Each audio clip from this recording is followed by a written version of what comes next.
Good morning children. आप सभी अपने ऑनलाइन क्लास में प्रेजेंट हो चुके हैं, तो कमेंट बॉक्स में जाकर सभी बच्चे अपना अटेंडेंस बना लें।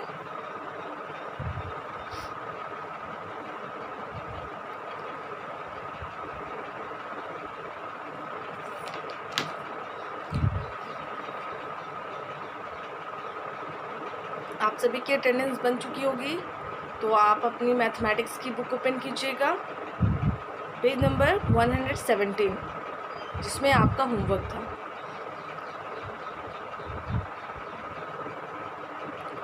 और नोटबुक वाले बच्चे अपनी नोटबुक ओपन करेंगे जहाँ पे आपने कल वाला होमवर्क नोट किया था। लेकिन उससे पहले मैं फिर से इस बात को रिकॉल करा दूँ, रिपीट कर दूँ, है ना, दोहरा दूँ कि आप अपनी बुक परचेज़ करवाएं। ओके, ये बात आपको कंटिन्यूसली समझाई जा रही है, बताई जा रही है, बोली जा रही है कि आप अपनी बुक परचेज़ करवाएं जिन बच्चों के पास बुक नहीं है। ठीक है, आप सभी को बार बार बोला जा रहा है बिना बुक के पढ़ाई अधूरी है। हमारे पास बुक होगी तो हम सही ढंग से पढ़ सकते हैं, स्टडी कर सकते हैं, और बिना बुक के हमारी पढ़ाई जो है वो बेकार है। और साथ में बुक होने के साथ साथ हमें क्लास में भी प्रेजेंट रहना ज़रूरी है। ठीक है, बार बार इस चीज़ को आप सभी बच्चों को समझाया जा रहा है जो क्लास में प्रेजेंट नहीं रह रहे हैं, और अगर रह रहे हैं तो बिना बुक के रह रहे हैं, तो ये बात अच्छी नहीं है। ठीक है, आपका जब स्कूल ओपन होता, जब आप स्कूल में आते तो बिना बुक के आ सकते थे? नहीं आ सकते थे। तो ये भी आपका क्लास है, आपका स्कूल है। ऑनलाइन भी एक स्कूल मतलब स्टडी का ज़रिया है, ये आपका स्कूल है। वहाँ पे जब स्कूल था मतलब खुला था तो आपको आना पड़ता था, लेकिन ये जो ऑनलाइन क्लास है ये आपका स्कूल है एक तरह से, और ये क्या है, ये आपके घर पे आ रहा है, आपको नहीं आना पड़ रहा है। तो मतलब बस सिचुएशन अलग है, इस वजह से आपका स्कूल बंद है और ऑनलाइन क्लासेस हो रही है।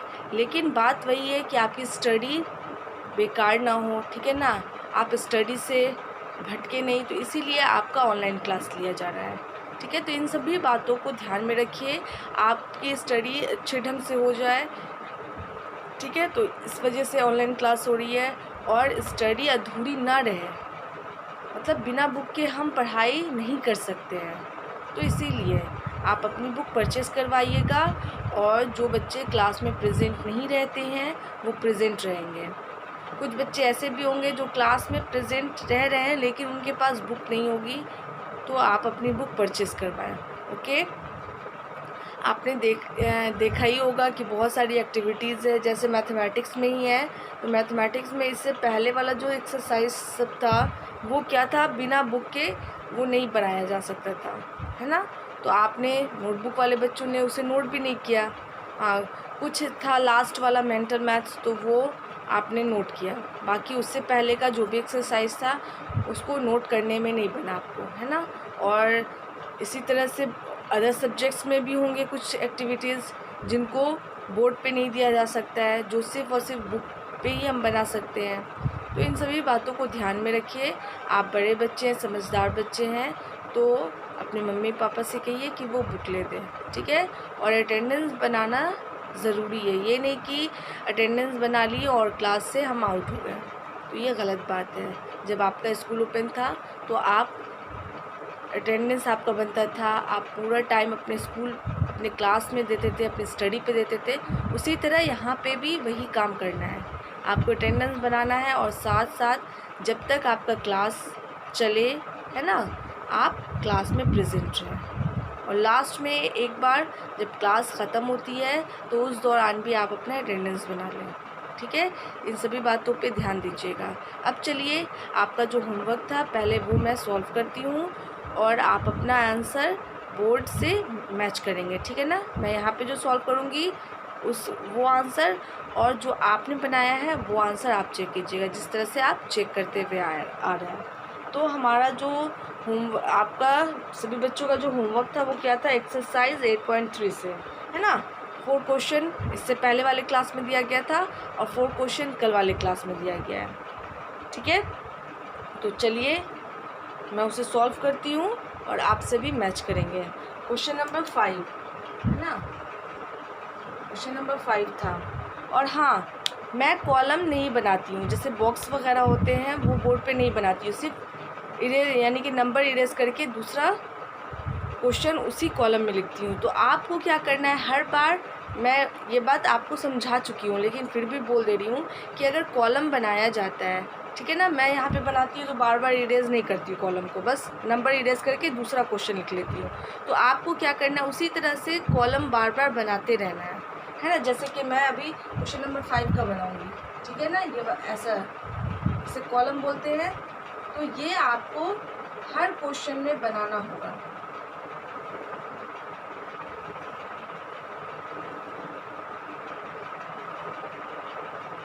ठीक है, तो इस तरह से आपने बनाया होगा।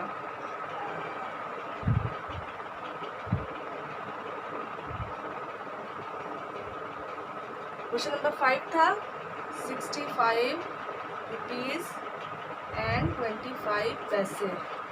उसके बाद है 90 रुपीज़ 55 पैसे, है ना। तो इस तरह से आपने कॉलम बनाया होगा। उसके बाद दूसरा क्वेश्चन का भी कॉलम बनाया होगा, है ना। और मैं यहाँ पे क्या करती हूँ, सिर्फ नंबर इरेज करके कॉलम वैसे ही रहता है। तो आपको क्या करना है, आपको जितने भी क्वेश्चन थे, मतलब टोटल एक्सरसाइज 8.3 में 8 क्वेश्चंस हैं, तो आपको 8 कॉलम्स बनाने होंगे, ठीक है ना। तो आपने बनाया होगा, ये काम आपको करना ज़रूरी है। ये नहीं कि मिस बस इरेज कर रही है नंबर तो हम नंबर इरेज करके कॉलम नहीं बनाए, है ना, उसी में दूसरा नंबर लिख दे, तो ये काम आपको नहीं करना है। ये चीज़ मैं समझा चुकी हूँ आपको। अब क्या करना है, यहाँ पे हमें ऐड करना है। तो हम कहाँ से शुरू करेंगे, तो जिधर पैसा है उधर से पहले हम शुरू करेंगे। तो चलिए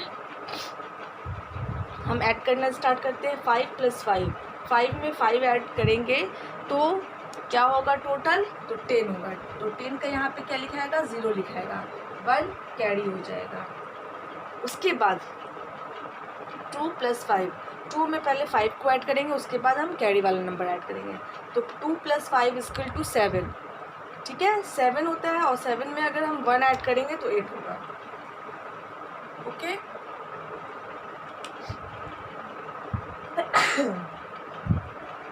अब यहाँ पे पॉइंट, क्योंकि 8 हो गया, अब यहाँ पे डबल डिजिट है ही नहीं तो हम कैरी नहीं ले सकेंगे, ठीक है। तो यहाँ पे 8 पैसे का काम कंप्लीट हो गया। अब हम आते हैं रुपए की तरफ।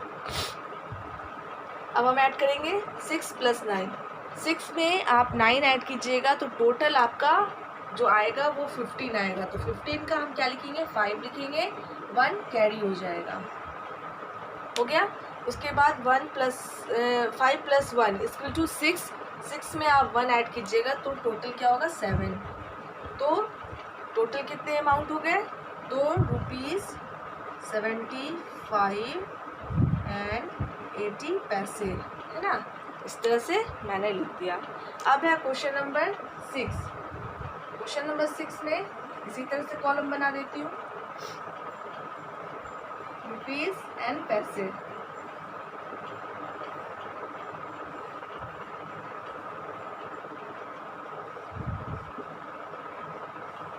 है ना। तो यहाँ पे क्या लिखूँ, 28 रुपीज़ एंड 25 पैसे। उसके बाद है 90 रुपीज़ एंड 75 पैसे। अब हम स्टार्ट करते हैं ऐड करना। 5 + 5 = 10, 10 का 0 हो जाएगा, 1 कैरी हो जाएगा। 2 + 7, 2 में आप 7 ऐड कीजिएगा तो टोटल 9 होगा, 9 में आप 1 ऐड कीजिएगा तो आपका आंसर 10 आएगा। तो 10 का यहाँ पे 0 हो जाएगा, 1 कैरी हो जाएगा, ठीक है। क्योंकि यहाँ पे हम 10 नहीं लिखेंगे, यहाँ पे हम 1 कर देंगे, ओके। 0 यहाँ लिखकर 1 यहाँ आ जाएगा, ठीक। अब क्या करना है, 8 + 9, 8 में आप 9 ऐड कीजिएगा तो टोटल आपका कितना आएगा, तो 17, ओके, 17 होगा। 8 + 9 होता है 17, 17 में आप 1 ऐड कीजिएगा तो क्या होगा 18। 18 का यहाँ पे 8 लिखाएगा, 1 कैरी हो जाएगा। ओके, अब 2 + 1 = 3। 3 में आप कैरी वाला 1 ऐड कीजिएगा तो क्या हो जाएगा 4 हो जाएगा। तो टोटल कितने रुपीज़ हो गए? तो टोटल 48 रुपीज़ एंड 0 पैसे, है ना। तो इस तरह से आपका आंसर आप मैच कर लीजिए। उसके बाद है, अब है क्वेश्चन नंबर 7 एंड 8। तो बस मैं कॉलम इरेज मतलब नंबर इरेज करूँगी, कॉलम नहीं। बॉक्स वैसे ही रहने देती हूँ, लेकिन आपको क्या करना है, फिर से आपने किया होगा, है ना। 5 के बाद 6 को क्वेश्चन नंबर उतारे होंगे, उसके बाद 7 नंबर, है ना, इस तरह से। लेकिन मैं यहाँ पे क्या करूँगी, सिर्फ नंबर इरेज कर दूँगी।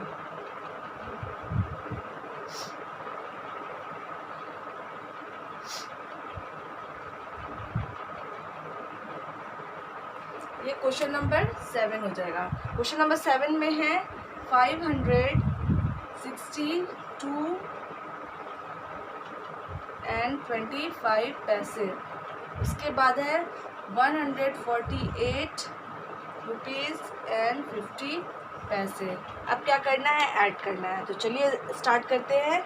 5 + 0, 5 में आप 0 ऐड कीजिएगा तो आपका आंसर 5 ही रहेगा, चेंज नहीं होगा, है ना।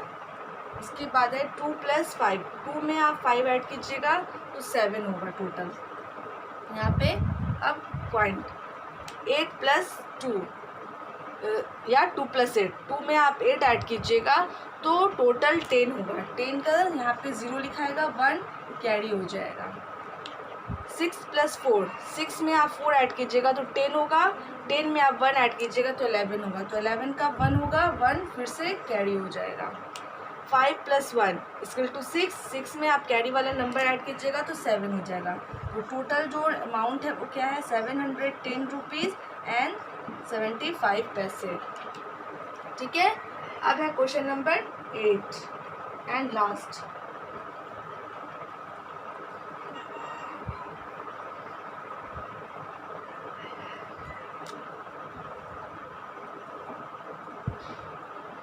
क्वेश्चन नंबर 8, क्वेश्चन नंबर 8 में है 355 रुपीज़ एंड 0 पैसे। ठीक है, 228 रुपीज़ एंड 0 पैसे। अब क्या करना है, ऐड करना है। तो ऐड कैसे करेंगे, 0 + 0 = 0, 0 + 0 = 0। उसके बाद पॉइंट दे देंगे, डॉट दे देंगे। अब क्या करेंगे, अब रुपये पे आएंगे और ऐड करना स्टार्ट करेंगे। तो 5 + 8, 5 में आप 8 ऐड कीजिएगा तो 13 आएगा। 13 का यहाँ पे 3 लिखेंगे और 1 कैरी हो जाएगा। उसके बाद है 5 + 2, 5 में आप 2 ऐड कीजिएगा तो आपका आंसर 7 आएगा, है ना। 5 में 2 ऐड करेंगे तो 6 एंड 7, 7 और कैरी वाला 1 ऐड हो जाएगा तो क्या हो जाएगा, 8 हो जाएगा। उसके बाद 3 + 2 = 5। तो टोटल अमाउंट क्या हो गया आपका, 583 रुपीज़ एंड 0 पैसे। ठीक है, ये आपका सॉल्व हो गया। अब आपको क्या करना है, क्वेश्चन जो नेक्स्ट चैप्टर है, मतलब आपका जो एक्सरसाइज है वो क्या है, सब्सट्रैक्टिंग द मनी। आपने एडिंग द मनी पढ़ा, अब क्या करना है, सब्सट्रैक्टिंग द मनी पढ़ना है। ठीक है, तो क्या करना होगा, जैसे कि यहाँ पे मतलब एडिंग द मनी का मतलब है कि आप जो सामान लाने जा रहे हैं, ठीक है ना, आपको कुछ ख़रीदना है तो आपको क्या करना होगा, जैसे कि आपकी मम्मी ने आपको सामान दिया ख़रीदने के लिए कि जाओ बेटा ये लिस्ट है और आप सामान लेके आओ। ठीक है, तो टोटल आपने जितने भी सामान ख़रीदे हैं तो उसको आपको क्या करना है, अब उसका हिसाब करना है कि मम्मी ने मुझे जितना पैसा दिया उतना मैंने ख़र्च किया कि नहीं किया, है ना, और टोटल सामान कितने के हुए हैं। तो उसी का मतलब है, मतलब आपको 4 सामान ख़रीदना है तो चारों के प्राइस है या 3 के प्राइस आपको दे दिए गए। जैसे कि आपको अपनी पेंसिल ख़रीदनी है या आपको नोटबुक ख़रीदनी है ना, इस तरह से। तो 2 प्राइस है, जैसे कि आपको नोटबुक की प्राइस बता दी गई है एंड क्या बोलते हैं आपका हो गया चाहे किसी सामान का प्राइस है। ठीक है ना, तो टोटल आपने कितना पैसा खर्च किया तो यहाँ पे क्या करना होगा, ऐड करना होगा। ठीक है। तो ये एडिंग द मनी हो जाएगा, है ना। हम हिसाब जब करते हैं तब हम अपने पैसे को मतलब उस सामान के प्राइस को ऐड करके पता करते हैं कि हमने इतना पैसा खर्च किया। तो इसी तरह से हम करेंगे, ठीक है। अब जो है आपका जो नेक्स्ट टॉपिक है सब्ट्रैक्टिंग द मनी, ठीक है ना। अब पैसे को घटाना है, माइनस करना है, ठीक है। जैसे कि आपके पास 2000 का नोट है, ओके। अब 2000 में से आपने कुछ सामान ख़रीदे हैं, ठीक है, और कुछ खाना पीना खाया है, ओके। तो आपके पास कितने पैसे बचे उस 2000 में से, तो इसका पता करना है, ठीक है। तो आपको क्या करना होगा, जो जो सामान आपने ख़रीदे हैं उसको अमाउंट लिखकर, तो सबसे पहले तो 2000 लिखना होगा क्योंकि 2000 का नोट था आपके पास, और उसके बाद उसका हिसाब लिखना होगा कि आपने इतना सामान लिया, उसका हिसाब है। तो जैसे कि 2000 में से हम वो क्या बोलते हैं आपको 1000 माइनस कर देंगे तो कितना बचेगा, तो 1000 बचेगा। उसी तरह अगर हम 2000 में से 1200 माइनस कर देंगे तो हमारे पास 800 बचेगा, है ना। तो ये आपको सब्ट्रैक्ट करना होगा, मतलब ये तरीका है सब्ट्रैक्ट करने का। तो चलिए इसको मैं इरेज करती हूँ और जो नेक्स्ट टॉपिक है आपका, जो नेक्स्ट एक्सरसाइज है वो मैं बता देती हूँ आपको। और ये जो आपका नेक्स्ट एक्सरसाइज पॉइंट 8.4 जो है वो आपका क्या रहेगा, होमवर्क रहेगा, है ना। तो इसमें क्या है, subtracting the money, SUBTRACTING, subtracting money, MONEY, money. तो इसमें आपको माइनस करना है, okay. Subtraction of rupees and पैसे is also same as subtraction the number as done in previous chapter। जैसे आपने प्रीवियस चैप्टर, इससे पहले वाले चैप्टर में आपने सब्ट्रैक्ट करने यानी कि सब्ट्रैक्ट किया है ना, तो सेम उसी तरह है कि हम कैसे मनी को सब्ट्रैक्ट करेंगे, ठीक है ना, घटाएंगे, माइनस करेंगे। तो सेम आप जब सिंपल सब्ट्रैक्ट पढ़ रहे थे सेम उसी तरह पढ़ना है, ठीक है। Let us a few example to subtract money. तो चलिए कुछ एग्जाम्पल के साथ हम सब्ट्रैक्ट करना सीखें मनी को, ठीक है। तो यहाँ पे है जैसे सब्ट्रैक्ट मनी के बारे में है कि ₹54 and 50 पैसे फ्रॉम FROM फ्रॉम 97 रुपीज़ 97.75 पैसे, ठीक है। तो यहाँ पे आपको ध्यान रखना है कि 54 रुपीज़ एंड 50 पैसे में को हमें 97 रुपीज़ एंड 75 पैसे में से माइनस करना है। मतलब हम जब भी माइनस करेंगे तो क्या करेंगे, इस बिगेस्ट में से स्मॉलेस्ट नंबर को माइनस करेंगे, ना कि स्मॉलेस्ट में से बिगेस्ट नंबर को। क्योंकि यहाँ पे आप देख रहे हैं ये नंबर छोटा है 54, यहाँ ये नंबर आपको स्मॉल है और 97 आपको लार्जेस्ट नंबर है, ठीक है ना। तो हमेशा लार्जेस्ट नंबर में से ही हम स्मॉलेस्ट नंबर को क्या करते हैं, माइनस करते हैं, ठीक है ना। तो फ्रॉम मतलब इसमें से आपको इतना माइनस करना होगा, ओके। 97 रुपीज़ एंड 75 पैसे में से आपको 54 रुपीज़ एंड 50 पैसे आपको माइनस करने हैं। तो आप नंबर्स को देखिएगा, किधर लार्जेस्ट नंबर है उसमें से स्मॉलेस्ट नंबर को माइनस करना है। तो इस चीज़ का आप ध्यान रखिएगा। तो यहाँ पे क्या है, इसी तरह से कॉलम बना के मैं समझा रही हूँ। तो रुपीज़ आपको लिखना होगा, पैसे भी आपको लिखने होंगे, ओके। माइनस, हर हाल में माइनस का निशान देना है। 75 रुपीज़ एंड 75 पैसे, सॉरी 97 रुपीज़ एंड 75 पैसे। उसके बाद है 54 रुपीज़ एंड 50 पैसे। अब क्या करना होगा, आपको माइनस करना होगा। तो हम 5 में से 0 माइनस करेंगे, ठीक है। तो 5 में से 0 माइनस करेंगे तो 5 ही रह जाएगा, ठीक है। अब क्या करना है, 7 में से 5 माइनस करना है। तो 7 में से आप 5 माइनस कीजिएगा तो कितने बचेंगे, तो 2 बचेंगे, ठीक है ना, 2। अब यहाँ पे क्या करना है, कॉमा दे देना है, मतलब कॉमा नहीं, सॉरी डॉट दे देना है, पॉइंट दे देना है। अब हम रुपीज़ की तरफ आएंगे। 7 माइनस 4, 7 में से 4 माइनस करेंगे तो आपका जो आंसर है वो 3 हो जाएगा। एंड अब 9 माइनस 5 होगा, तो 9 में से 5 माइनस करेंगे तो 4 होगा। तो टोटल कितने रुपीज़ हो गए, तो टोटल कितने रुपीज़ हमारे पास बचे, तो 43 रुपीज़ एंड 25 पैसे बच गए। ठीक है ना। आपको 97 रुपीज़ 75 पैसे दिए गए थे, जिसमें से आपने अपना जो सामान ख़रीदा वो टोटल 54 रुपीज़ एंड 50 पैसे का हुआ। तो आपके पास कितने रुपए बच जाएंगे, तो 43 रुपीज़ एंड 25 पैसे आपके पास लेफ्ट रह जाएंगे। ठीक है ना। तो ये बचे हुए पैसे हैं। उसके बाद है अब जो नेक्स्ट आपका जो होमवर्क है एक्सरसाइज 8.4 वो देख लीजिए। ठीक है ना। इसी तरह से आपको बनाना है। अब है एक और तरीका, आप देख लीजिए जो कैरी वाला मतलब बोरो वाला है। तो बोरो में आप क्या करना होगा आपको, जैसे कि अमाउंट दिया गया है तो 127 रुपीज़ एंड 50 पैसे from FROM from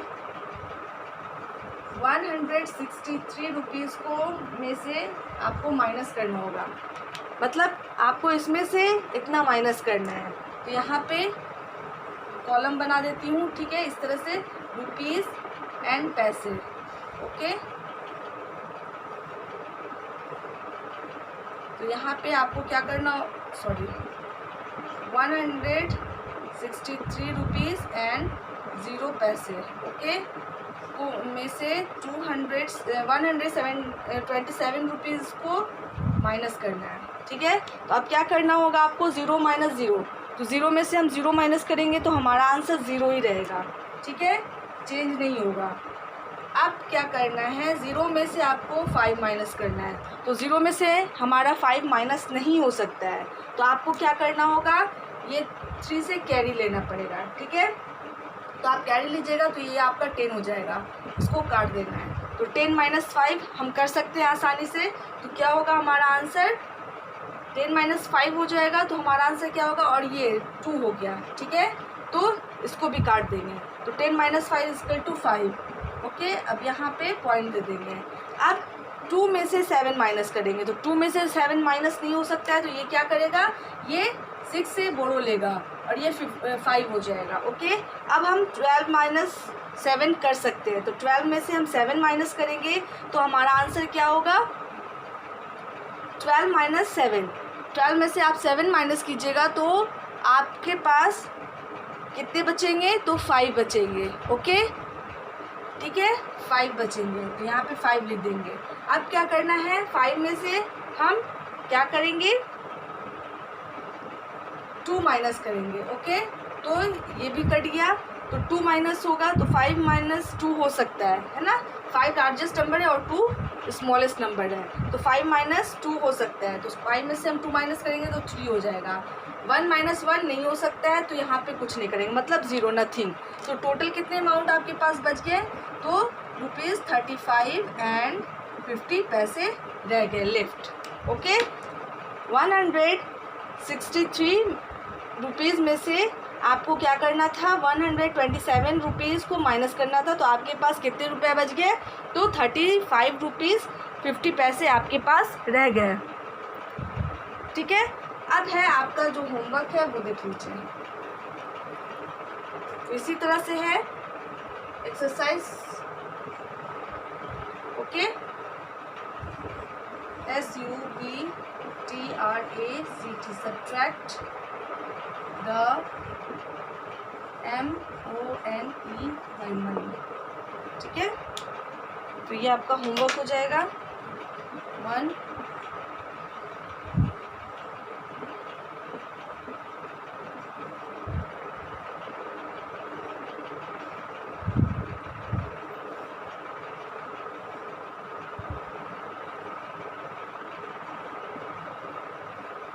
97 rupees and 75 पैसे, 34 रुपीज़ एंड 50 पैसे।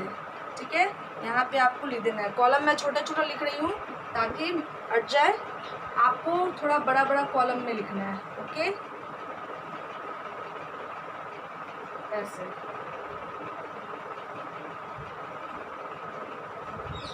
तो टोटल आपको कितने कॉलम बनाने हैं, 1 2 3 4 5 6 कॉलम हर इसमें बनाना होगा आपको। 85 रुपीज़ एंड 50 पैसे। ओके, उसके बाद है 42 रुपीज़ एंड बीच में डॉट देना है ना। उसके बाद है आपको 25 पैसे। ठीक है, अब है आपका क्वेश्चन नंबर 3। क्वेश्चन नंबर 3 है रुपीज़ एंड पैसे।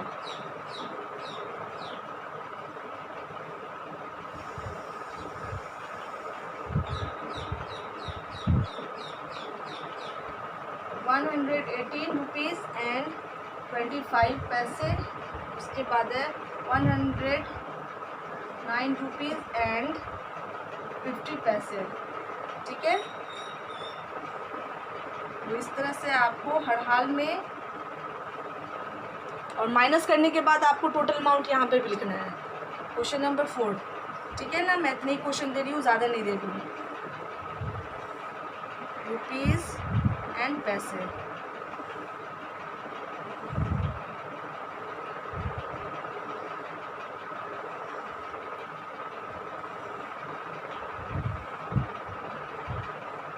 माइनस 235 रुपीज़ एंड 50 पैसे। उसके बाद है आपका 174 रुपीज़ एंड 75 पैसे।